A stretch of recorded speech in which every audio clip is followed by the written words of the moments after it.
Poised, determined, and a force to be reckoned with. From her early beginnings as a golf prodigy, Jenny Shin showed an innate talent and love for golf. Age 13, the second youngest player to ever win this championship. Turning professional at the age of 18, she quickly climbed the ranks, proving that she belonged on the world stage. Great shot. Jenny Shin has made her mark on the LPGA Tour with multiple top 10 finishes and a breakthrough win at the 2016 Volunteers of America Texas Shootout. Jenny has established herself as one of the most consistent and skilled players on tour. Atta girl, get a little fist pump from Jenny there.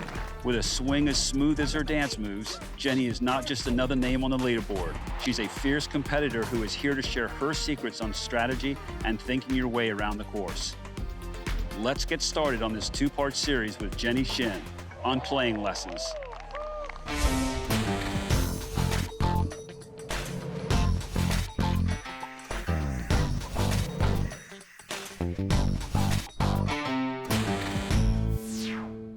Okay, Jenny, we're here at the Valley High Golf Club in Las Vegas. Let's have a little three-shot challenge here, if you would. We're just off the green here at this par 5.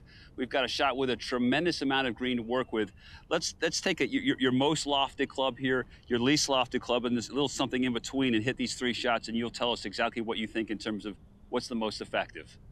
Yeah, the most lofted club will be 58 for me, and I personally would never really do a lofted shot on a shot like this because it's about 30 yards to the pin and we only have about 3 yards of edge. So typically I would do bump and run, but if I were to hit a 58, I'd land it probably close to about 6 yards short of the pin. Okay, so you're picking out a spot there. Yes.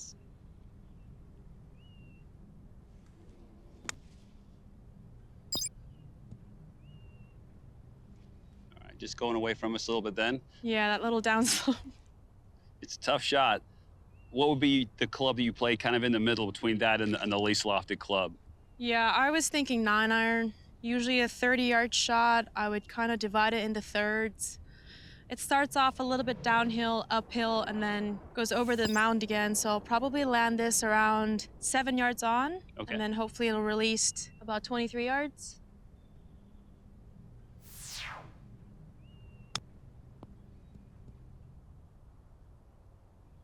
I'll be as good as you look. Fantastic shot there. If you would, for the viewers at home, take us through a little bit of your technique here. How do you pull off a shot like that in terms of the little swing you're using? Yeah, absolutely. 9-iron, really narrow stance, choke down a little bit, and I would put it on my right foot, and that would kind of deal off the club. Right. And then do a little like rotation, like I would make a triangle here and not let that change throughout the entire swing, kind of like a putting stroke. Yes. And that will take out a lot of the spin, it'll lower the trajectory, and with enough practice, you land it around 7 yards and let it release 23 yards. Notice you're choking down on the club a little bit there also, just getting comfortable. Yeah, standing really close, narrow. Standing too far away with a regular grip would create inconsistency. So standing close would give me like I said, putting feel. Right. And that would take out a lot of the unnecessary movement in the body. And having the club slightly heel up would also help the ball stay lower to the ground. Okay. You want to putt one here and just see in terms of a club that's got very little loft, what we'd like to do? Yes. Amateurs and most viewers would probably prefer to putt this. Yeah, so if you were playing in a Pro-Am with a high handicapper, let's say, would you recommend this play? Yeah, absolutely. It's, I would say, the most predictable, and they definitely practice this way more than the other shots that I just hit.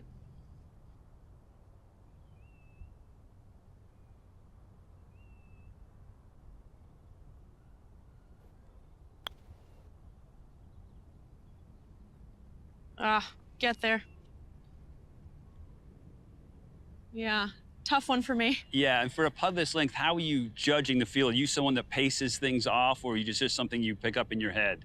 Yeah, I don't pace off putts. Everything's very visual for me. I imagine the ball rolling past the hole, Okay. and I don't really know how else to describe it other than I see the ball going into the hole at a certain speed. Right. And that'll help me imagine how hard I would have to hit it to have the ball lose momentum about 4 or 5 feet below the hole. So a shot like this, where 30 yards of ground and 4 yards of grass, it would be very difficult for me to figure out how hard I would have to hit it, which is why I choose to hit a 9-iron instead. Okay. Well, we've mastered these short shots. Let's head back to the tee here and see if we can birdie this par 5. Yep. Okay, Jenny, we've got a 525-yard par 5 here. It doglegs a little bit from right to left. 212 over the first bunker, 265 to the last one on the right. Walk us through your process here, if you would, in terms of how you're going to break this down. 520, we are in Las Vegas, so I think it could be very reachable depending on how I play this shot. The tee box is sloped right to left, so it's gonna have a draw bias. I'm probably gonna start at left edge of the middle billboard, which gives me ample amount of room on the left, because 212 to carry the bunker, pretty easy for me. I think I can easily carry 225 with my driver. Giving me some room to work with on the right and on the left. My driver was probably going to be a bit more draw biased, so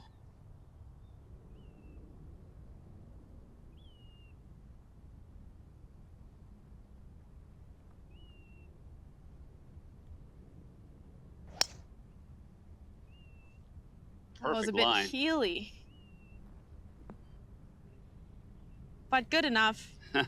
Good shot. Thank you. So you mentioned us being in Las Vegas. You're talking relative to the altitude here. You tend to get a little bit more out of your shots here than you do at sea level. Yeah, definitely.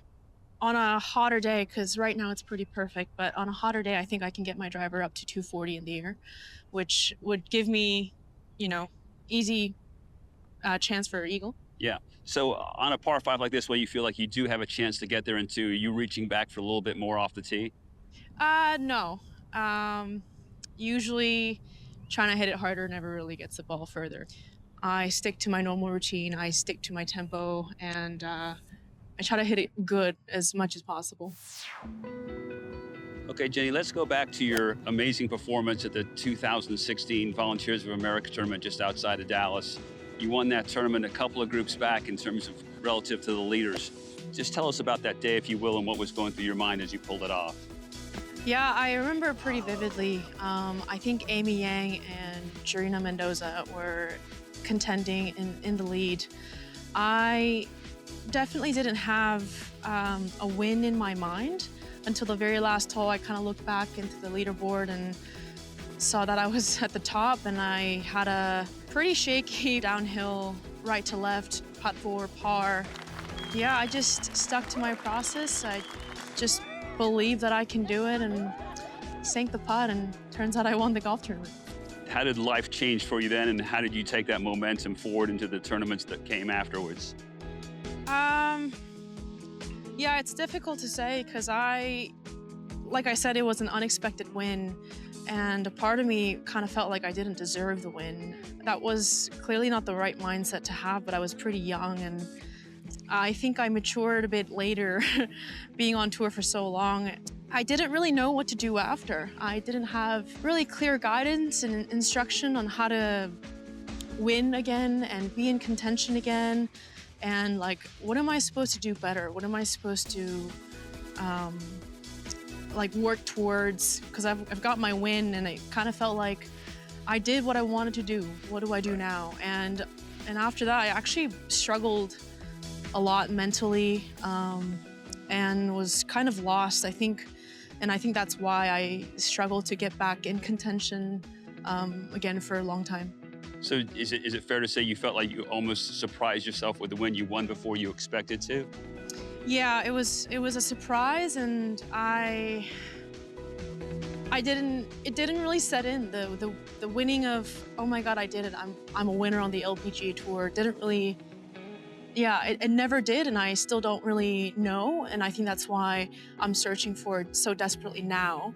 So if, and hopefully I win again, I think that would really feel like my win. Right. Yeah. And tell us now about where your game is today and how you feel about the way you've been playing, certainly this year and here recently especially. Yeah, this is my 14th year on tour, and I think I can confidently say this is the best golf I've ever played in my life. And I think that is why I've been in contention quite a few times in the last 2 years. And it's another really good approach. All three players in this final group with a chance for birdie at 11.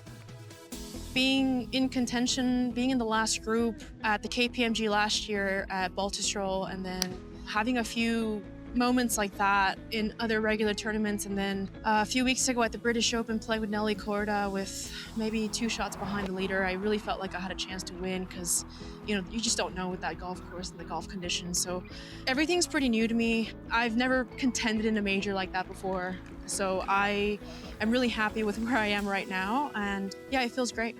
So tell me a little bit more about the decision as a teenager to skip college, if you will, and turn professional. Yeah, I was 16, junior year in high school. I had to make a decision whether to turn pro or take the scholarships. And my family wasn't doing well financially, and I felt like I should help out the family as much as I can. It was difficult to decide to go to college, even with a full ride, because everything in daily life, doesn't come for free. So I wanted to take a leap of faith and turn pro and see what I'm capable of. Yes, thanks for sharing that with us. Thank you. Okay, Jenny, great tee shot here on this par 5. We just got 225 total left, 205 to carry the bunkers between us and the flag. Talk to us here about how aggressive you're going to be relative to what lays in front of you on the green. So 205 to carry and 225, I can definitely get there. My 3 hybrid usually flies 195, 200 in the air, and 3 wood carries like 210 in the air. With that said, don't know how firm the greens are, but would it be ideal to be short of the green or long? I think it comes down to whether or not you're happier with your long bunker game as opposed to a chip from the Bermuda rough behind this green. Well, I don't want to sound too cocky, but I'm pretty good with both. So. All right. All right. Well, if that's the case, let's bring eagle into play and hit something that we can get back to the hole. Okay, let's hit 3 wood because that'll assure me to carry the bunker.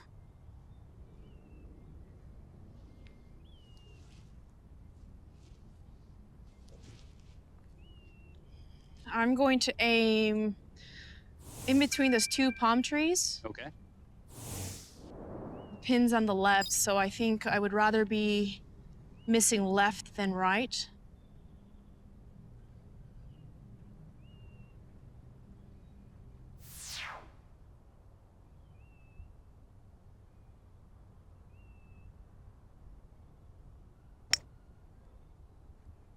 Oh, it's veering off a little bit to Softly. the right.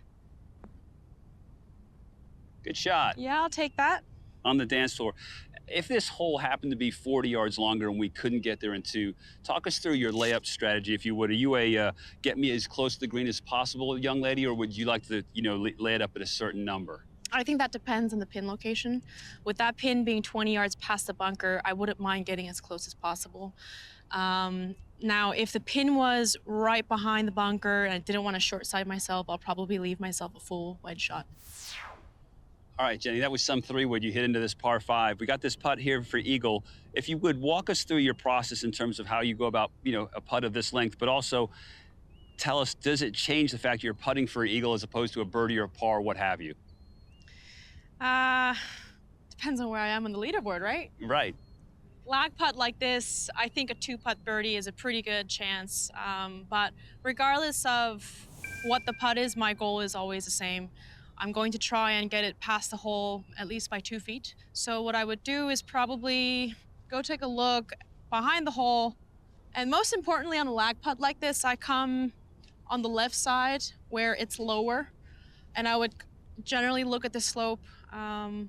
With this one, I can see that it's gradually going up, and then there's a mound, and the hole is sitting kind of on the downslope of the mound. So I'll visualize the putt going up the slope and then kind of losing momentum and releasing about the last 5 feet and maybe go past 2 feet, hopefully.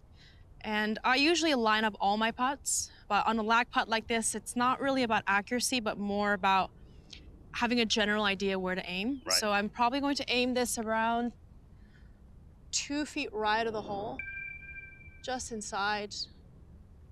There's an old hole right along the way, and I'm probably gonna aim right edge of that.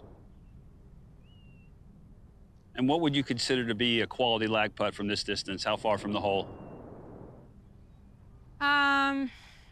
Seeing that it's a pretty difficult hole with, being on the downslope, I would say anywhere inside 4 feet. Okay.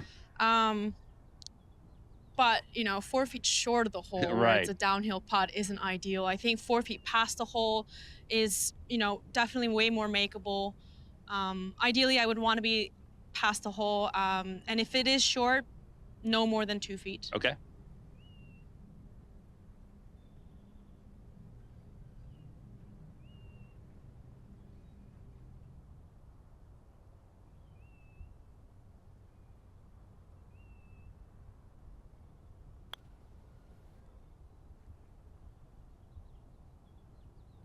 Ooh, Great putt. little low.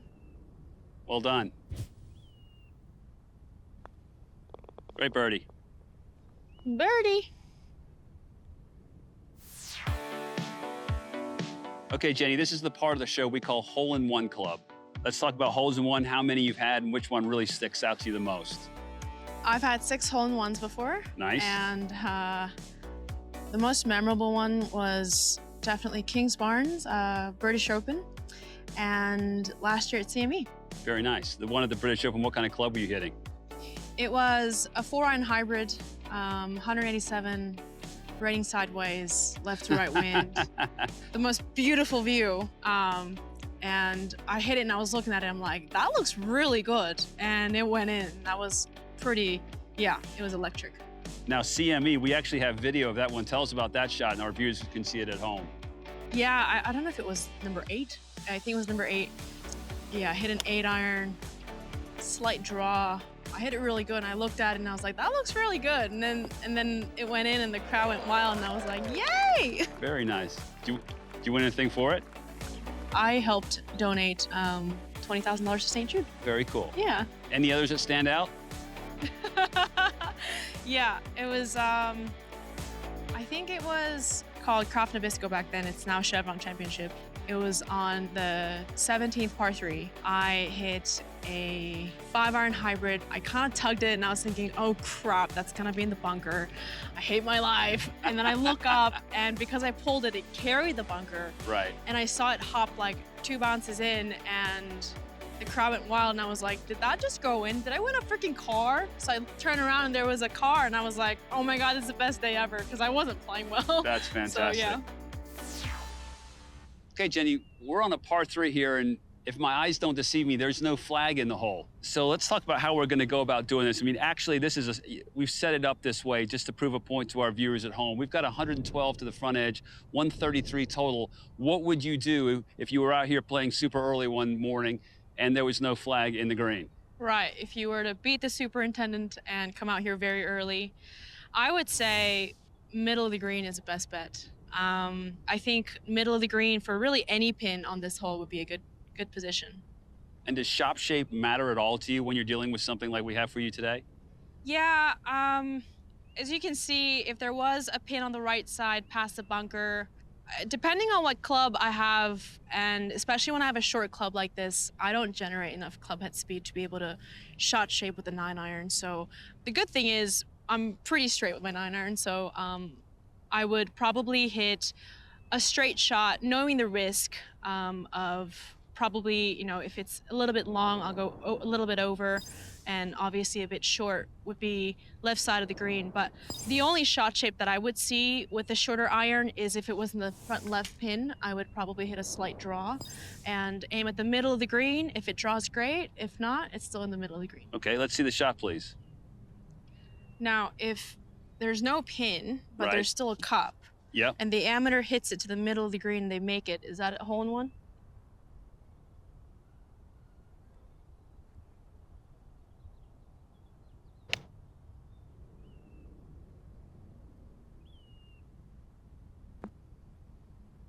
Beautiful. Right in the center of the green. Go in. So if the flag happened to be back right, a much more difficult situation rather than going for the center of the green, 129 to cover, how would that affect what you do here?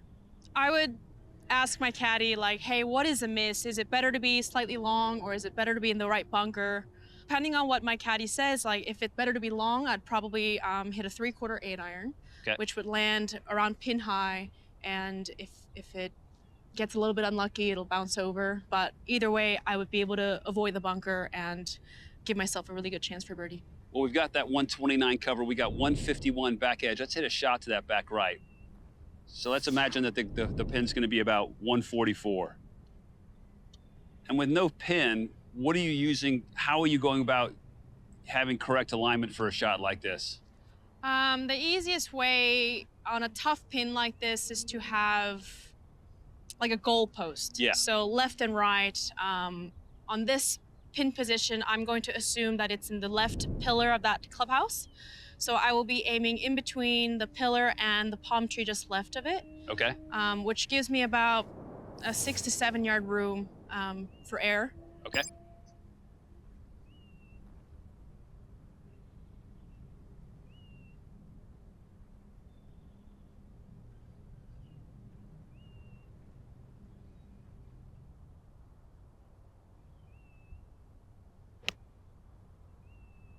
It's perfect.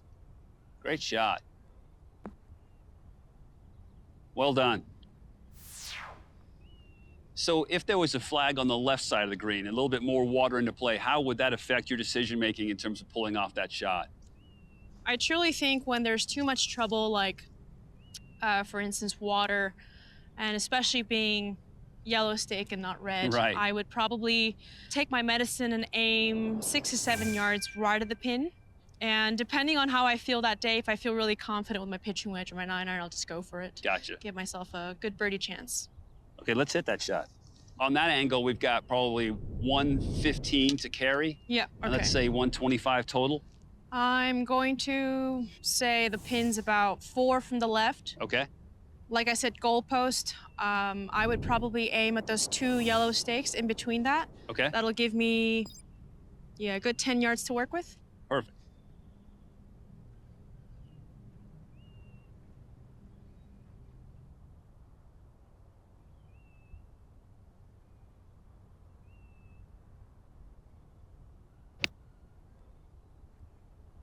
Ooh, go a bit more left.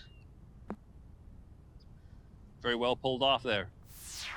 So we're actually going to put the flag in the green here into the hole, and we're going to see how we did. All right, so let's give this one a shot now that we know where the flag is. You hit it to 2 feet not knowing where the hole was located. So let's see what we got for us here now that we do know.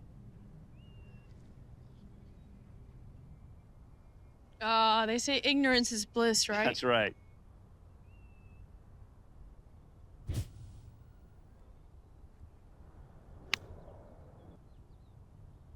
Oh, help me out with that slope. Get off that slope there. Oh, man.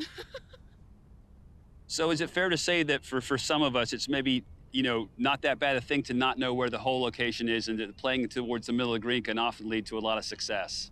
It's really the expectation, having less expectations and having a bigger target and giving yourself more breathing room really frees up your swing as well. So, yeah, as you can see, that was a significant of a difference between the first and the last.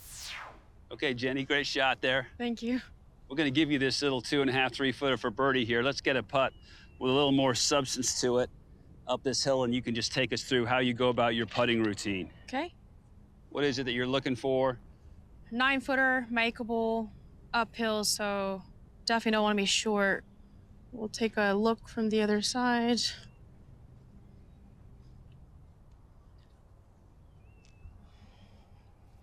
Looks like there's a gradual right to left the whole way.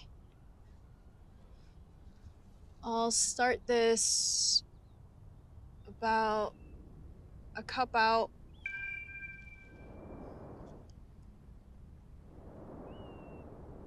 At a pretty firm speed.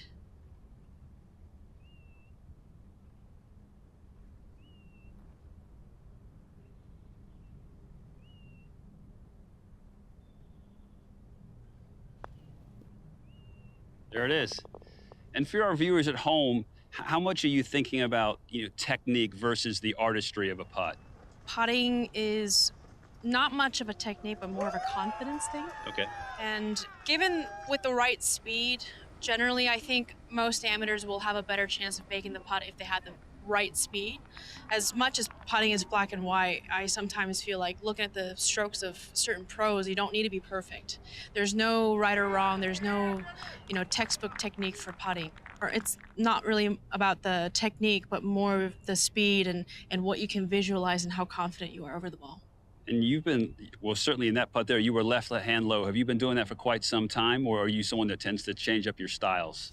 No, I'm a creature of habit. I like the same things over and over. I've been left hand low for about 9 years, and it's been serving me good inside 10 feet. And how about changing putters? Is that something you rarely do also? Yeah, I recently changed it over to a blade, and I was a mallet for the longest time. I think, yeah, in the last 12 years, I've been a mallet. It's been a really long time since I switched it over to blade, and that was a bit of curiosity. Things were getting a little bit old. I do tend to change my putter every 2 to 3 years, but it's always been a very similar head shape, similar balance, and the weight, the length, everything's pretty much the same. I wanted to change it up a little bit this year, and it's probably one of the best decisions I've made this year. Fantastic. Well, it worked beautifully there. Well, Jenny, I'd shake your hand, but we're just finishing up with part 1 of playing lessons here. Are you ready for part 2? Yeah, I'm ready to spend more time with you, Bones. I love it. The great news is we still have a lot to learn from Jenny here at Valley High Golf Club in Las Vegas. So make sure you check out part 2, available now on GolfPass, and thanks for watching.